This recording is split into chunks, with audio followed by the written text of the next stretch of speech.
అందరికీ నమస్తే। ఏదైతే మునుగోడు ఎమ్మెల్యే రాజగోపాల్ రెడ్డి గారు నిన్నటి నుండి వైన్స్ టెండర్ల మీద మునుగోడు నియోజకవర్గానికే కొత్త నియమ నిబంధనలు తెచ్చిండ్రు। అవి ఎంత విడ్డూరంగా ఉన్నాయంటే మునుగోడు నియోజకవర్గ ప్రజలు వేరే చోటుకి వెళ్ళి బతకలేని అంత విడ్డూరంగా ఉన్నాయి। నిజంగా రాజగోపాల్ రెడ్డి గారికి మునుగోడు ప్రజల పట్ల ఈ తెలంగాణ రాష్ట్ర ప్రజల పట్ల చిత్తశుద్ధి ఉంటే రాష్ట్రం అంతా అమలు చేయించండి, దాని భారతీయ జనతా పార్టీగా మేము స్వాగతిస్తాం। కానీ ఒక మునుగోడు నియోజకవర్గంలోనే మీరు కొత్త రూల్స్ తేవడం వలన మునుగోడు నియోజకవర్గంలో ఉన్న దాదాపు 2.5 లక్షల ఓటర్లలో 1 లక్షకు పైగా ఓటర్లు హైదరాబాద్ మరియు ఇతర పరిసర ప్రాంతాల్లో వ్యాపారాలు చేసుకుంటూ బతుకుతా ఉన్నాం। మరి అట్లాంటి మునుగోడు నియోజకవర్గ ప్రజలను ఇతర నియోజకవర్గాల్లో బతకకుండా చేస్తున్నావు నువ్వు ఇచ్చిన స్టేట్మెంట్ వల్ల।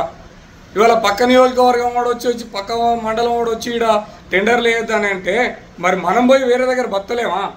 మీరు కూడా వేస్తున్నారు కదా ఇతర రాష్ట్రాల వ్యాపారాలు, ఆలోచన చేయండి। మీరు ఏదో మీకు మంత్రి పదవి రాలే అని చెప్పేసి ముఖ్యమంత్రి గారి మీద ఉన్న అక్కసును మునుగోడు ప్రజల మీద రుద్దకండి। ఇంకోటి, మీరు ఏ ఎన్నికల్లో పోయినా కూడా మద్యం లేకుండా అయిన చరిత్ర ఉందా మనకు? మద్యాన్ని ఏరులై పారించినాం।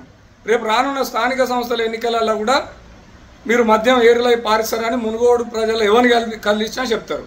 నిజంగా మీకు ప్రజల ఆరోగ్యాల పట్ల ప్రజల ఆర్థిక స్థితిగతుల పట్ల మీకు చిత్తశుద్ధి ఉంటే రండి, రాచకొండ శివాలయం దగ్గర పోదాం, శివయ్య మీద ఒట్టేసి మీ కార్యకర్తలను కూడా తీసుకొని రండి।